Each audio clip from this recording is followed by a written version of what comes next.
Sa Game 5 ng PBA Commissioner's Cup Semifinal, hindi lang bola ang umiinit, pati mga boses. Pagkatapos ng laban na panalo ang Ginebra, 111-104, biglang nagkainitan daw si Raymond Aguilar at import Jalen Johnson.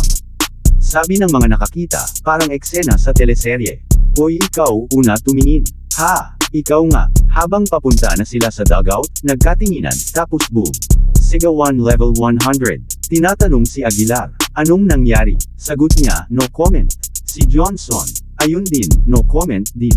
Parang nagka-agreement, sigawan lang, walang paliwanag. Sa PBA, hindi lang laro ang intense, pati emotions, overtime din.